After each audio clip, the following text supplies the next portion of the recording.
இருளடைந்த ஒரு மாளிகையின் ரகசியம். வானம் கருமேகங்களாக சூழப்பட்டிருந்தது. இடி முழக்கம் அந்த சிறிய கிராமத்தையே நடுங்க செய்தது.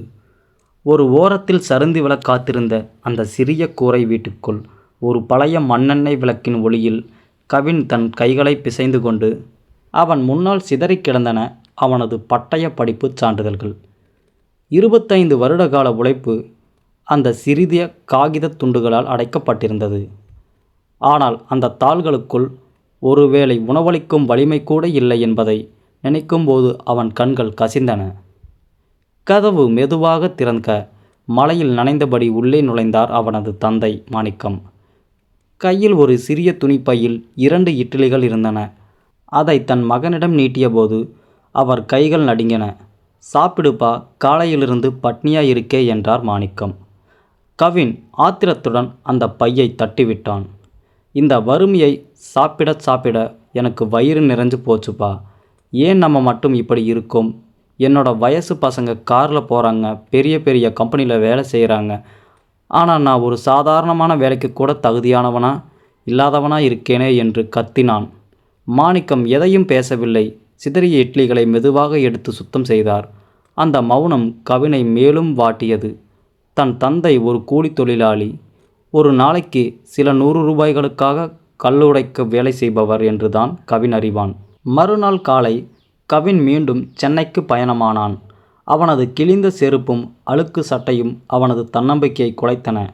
ஒரு மிகப்பெரிய பன்னாட்டு நிறுவனத்தின் வாசலில் நின்றபோது அங்கிருந்து கண்ணாடி சுவர்கள் அவனது ஏழ்மையையும் அவனுக்கே அப்பட்டமாக காட்டின.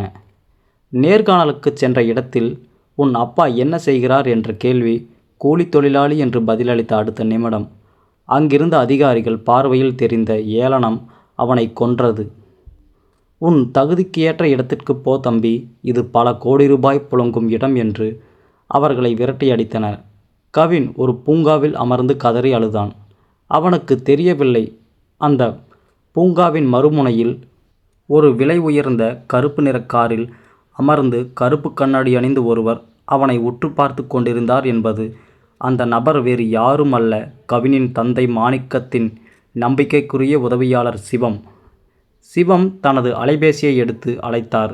மறுமுனையில் மாணிக்கம், ஐயா, தம்பி ரொம்ப உடைஞ்சு போயிருக்காரு. இன்னும் எத்தனை நாளைக்கு இந்த நாடகத்தை தொடரப் போகிறீங்க?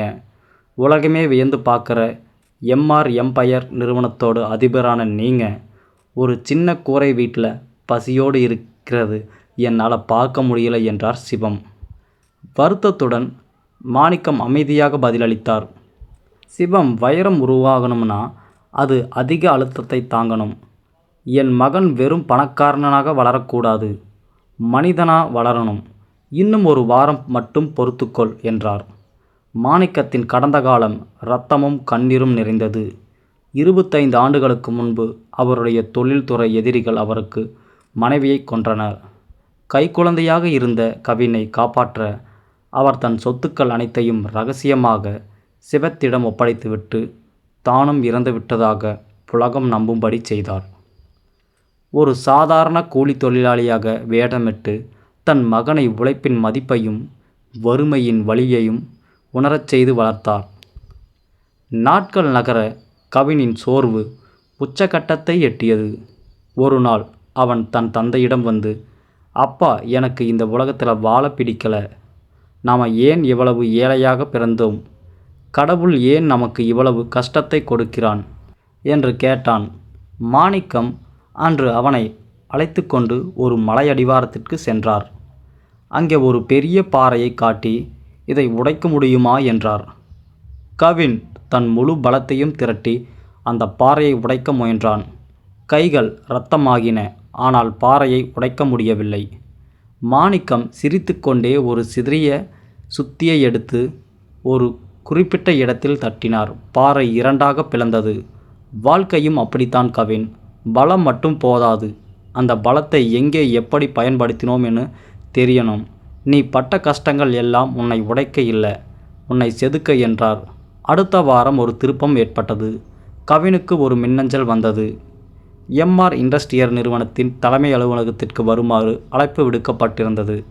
கவின் ஆச்சரியமடைந்தான். அவன் அந்த நிறுவனத்திற்கு விண்ணப்பிக்கவே இல்லை. தன் தந்தையிடம் ஓடிச் சென்று விஷயத்தை சொன்னான். மாணிக்கம் மெலிதாக புன்னகைத்து, போயிட்டு வாப்பா, இது உனக்கான காலம் என்றார். கவின் அந்த பிரம்மாண்டமான அலுவலகத்திற்கு சென்றான்.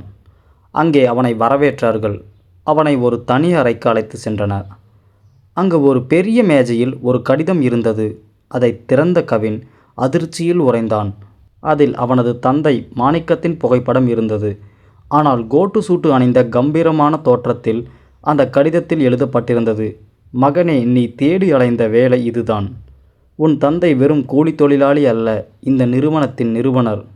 உன்னை ஒரு போராட்ட வீரனாக உருவாக்கவே நான் இத்தனை காலமாக ஏழையாக வாழ்ந்தேன். சரியாக அந்த நேரத்தில் கதவு திறக்கப்பட்டது. வாசலில் மாணிக்கம் நின்றிருந்தார். ஆனால் பழைய அழுக்கு வேட்டியில் அல்ல. உலகமே அஞ்சும் ஒரு தொழிலதிபரின் கம்பீரத்துடன் பின்னால் நூற்றுக்கணக்கான ஊழியர்கள் தலைவணங்கி நின்றார். கவின் தன் தந்தையை நம்ப முடியாமல் பார்த்தான். அப்பா, இதெல்லாம் உண்மையா என்று திக்கித் திணறினான். மாணிக்கம் அவனை அருகில் அழைத்து, 25 வருஷமா உன் பசியை பார்த்தப்போ நான் துடிச்சிருக்கேன் கவின். ஆனால் ஒரு அரசன் உருவாகணும்னா அவன் மக்களோட கஷ்டத்தை தெரிஞ்சிருக்கணும். இன்னைக்கு நீ ஒரு சாதாரணமான ஏழையோடு வலியையும் அறிஞ்சிருக்க, அதிகாரத்தோடு மதிப்பையும் புரிஞ்சிருக்க. இனி இந்த சாம்ராஜ்யத்தை நீ ஆளலாம் என்றார். கவின் தன் தந்தையை கால்களில் விழுந்து அழுதான். தான் இவ்வளவு காலம் பார்த்த அந்த ஏழை தந்தை தனக்காக ஒரு மாபெரும் தியாகத்தை செய்திருந்திருக்கிறார் என்பதை உணர்ந்தபோது அவனுக்கு அந்த பல கோடி ரூபாய் சொத்துக்களை விட தன் தந்தையின் அன்பு பெரிதாக தெரிந்தது. அன்றிருந்து கவின் ஒரு புதிய மனிதனாக மாறினான். அவனது ஒவ்வொரு முடிவிலும் ஏழைகளின் நலன் இருந்தது. ஏனெனில் அவன் ஒரு காலத்தில் அவர்களின் ஒருவனாக வாழ்ந்தான்.